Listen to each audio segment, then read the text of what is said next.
Good morning, Mechaniacs. Thank you for joining me. In this video, I would like to share with you one of my secrets for staying healthy, for being healthy, and for managing pain. Pain of all types. And I have dealt with a fair amount of pain in my life. What is that secret? Cold showers. I figure this is the time to start talking about cold showers again, because it's starting to get cold again outside. Now, I've got to tell you, I've been talking about this for many years with many clients, and precious few have actually taken me up on this challenge of taking cold showers.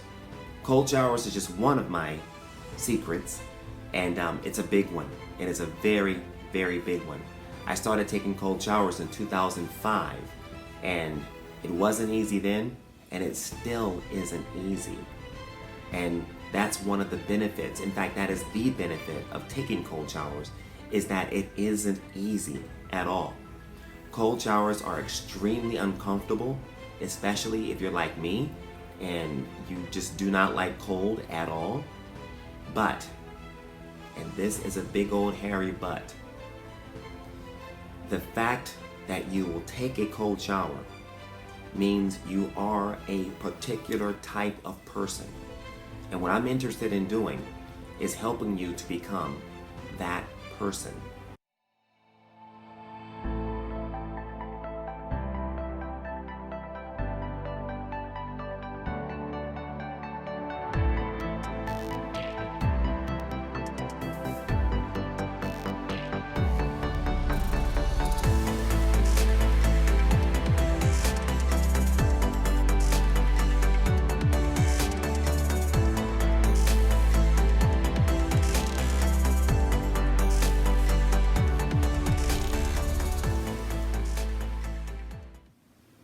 The one downside that we know of to taking cold showers is extreme discomfort. And it just so happens that that downside is also the upside. You have to trust me on this. As I say oftentimes, trust me now, and you will believe me later. All you have to do is follow the path. If you do this, I can almost guarantee you that sickness, such as colds and flu, that stuff becomes a thing of the past.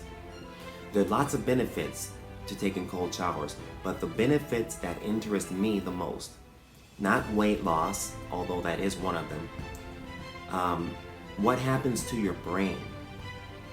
What happens to your brain chemically, and what happens to your ability to manage the massive changes that happen in your brain as a result of exposing yourself to cold shower.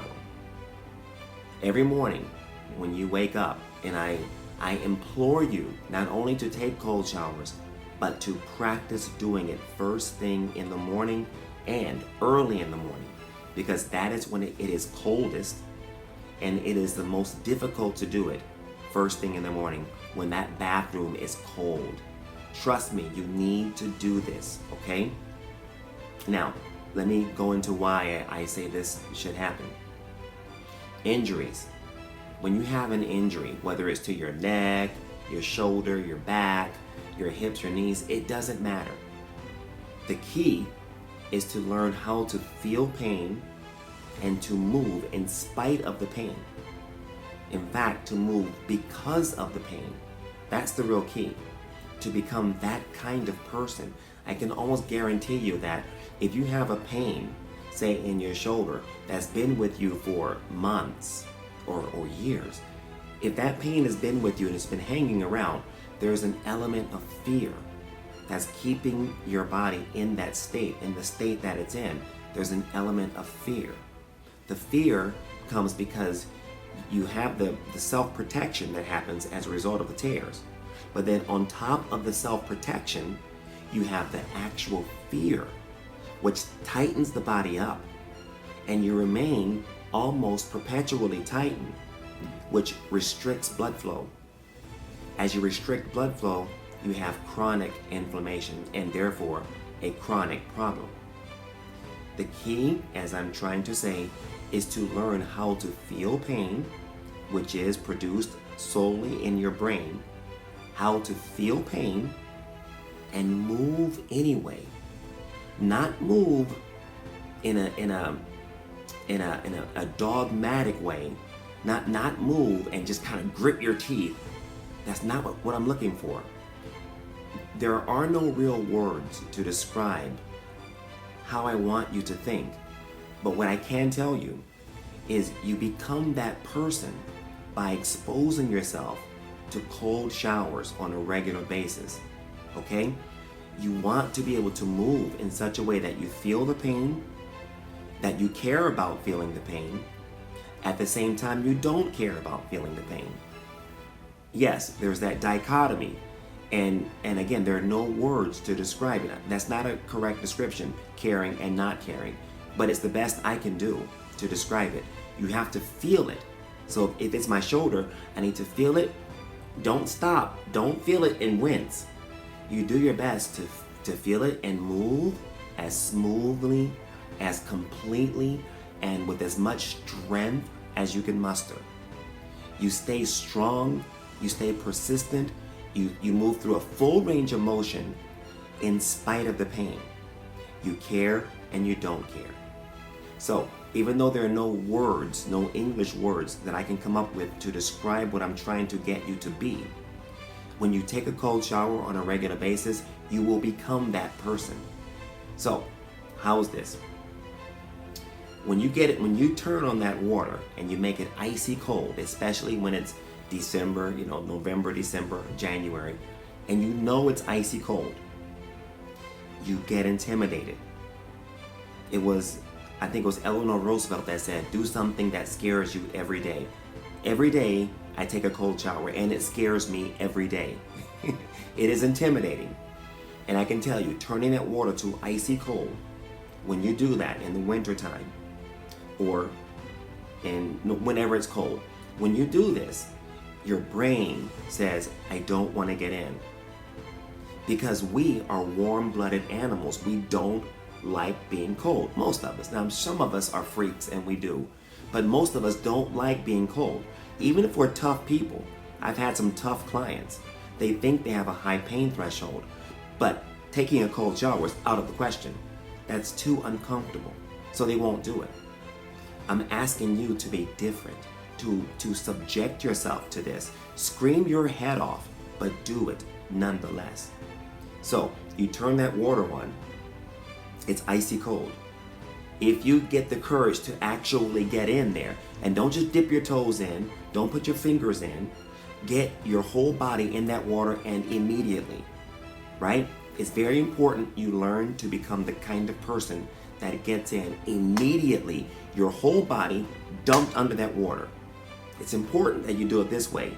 No gradual cold. No matter what the experts tell you, what I'm saying, don't make it gradual. Get in there, let it shock you. Okay? It's important you experience the shock. So you jump in there, that water hits your body. If you can get it on your head like me, I don't have hair, no problem. If you're a girl and getting your hair wet is an issue, okay, I understand. But at least get it in from the neck down, right? But hit as much of your body as possible. If you can get your head under that water, it also impacts the nerves in your brain, the cranial nerves, the 12 pairs of cranial nerves. So the 7th nerve, for example, for your face, or the trigeminal nerve, your 5th nerve, those are important nerves to hit hard. When that happens, at the very same time, your so-called reptilian brain, of the triune brain theory, your reptilian brain, which contains your brain stem, which contains your cerebellum, the parts of your brain that monitor heart rate, CO2 levels in your blood, and so on. Your reptilian brain says, get out now, get out of this water, because you could die. Meanwhile, your prefrontal cortex, the executive part of your brain, the reasoning part of your brain, it says, oh, hang on.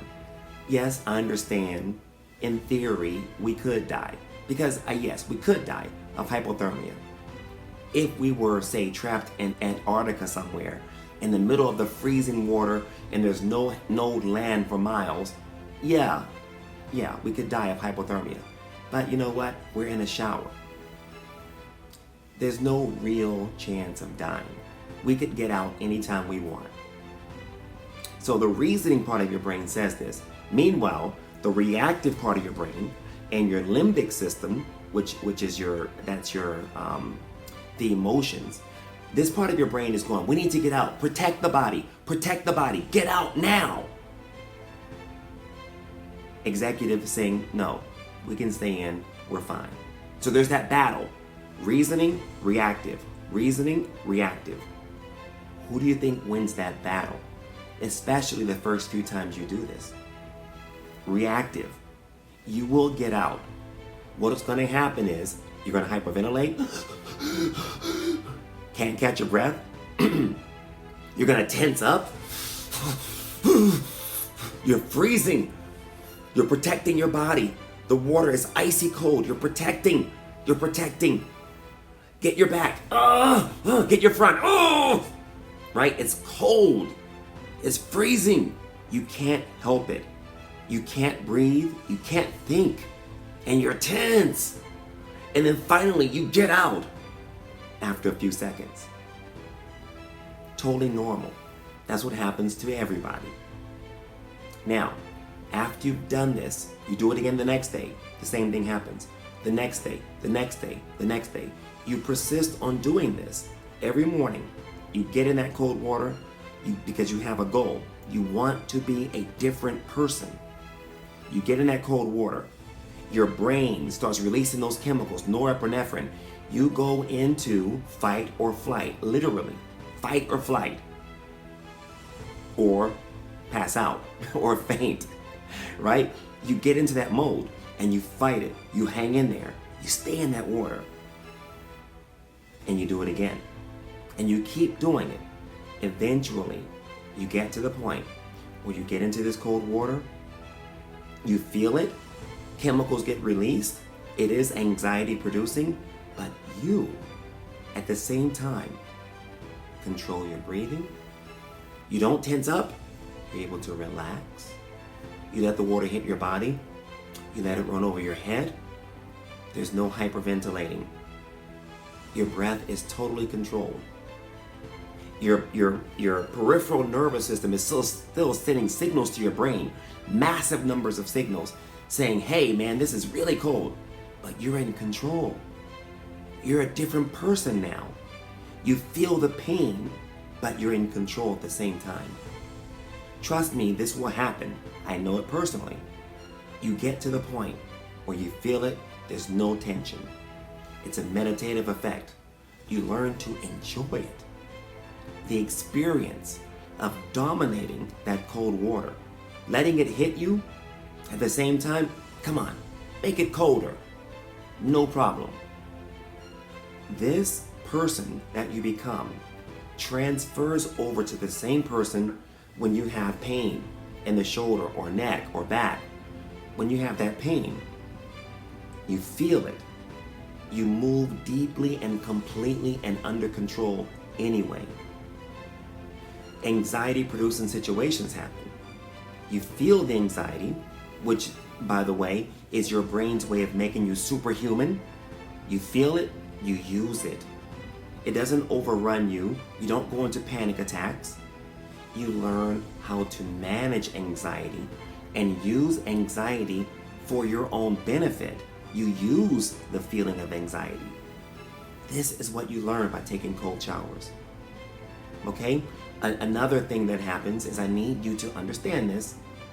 You have from 60 to 100,000 miles of vascular veins, arteries, and capillaries in your body.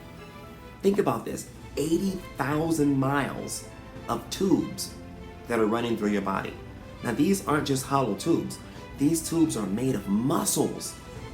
So when the water is really cold, those tubes flex, they contract, they expand, they direct blood to the vital organs. They shut blood off to other parts of your body. The muscles, 80,000 miles of muscle is getting a workout when you take a cold shower?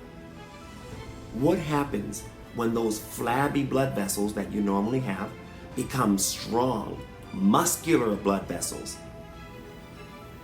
How does that affect your heart? If your blood vessels are muscular and strong because they get a workout from getting in that cold water daily, how much easier are things on your heart? How much better can blood be transferred throughout your body and your brain? Right? So you work your vascular system. Everyone thinks cardio, no one thinks vascular. It works your vascular system. So managing anxiety in your brain,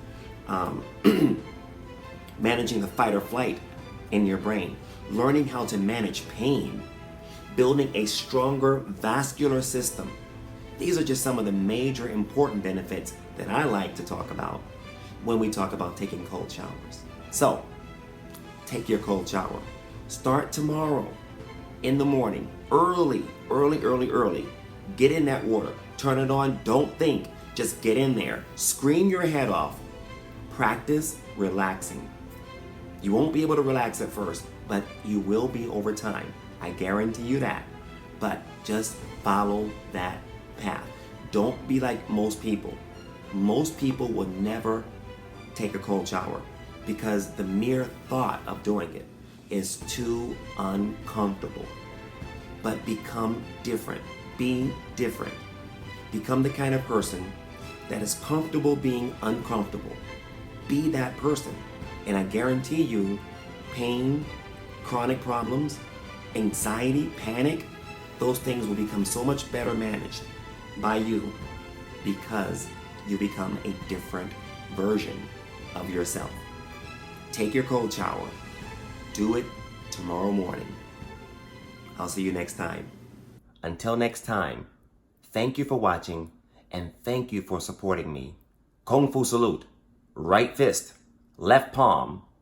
Bring them together and bow. Thank you very much.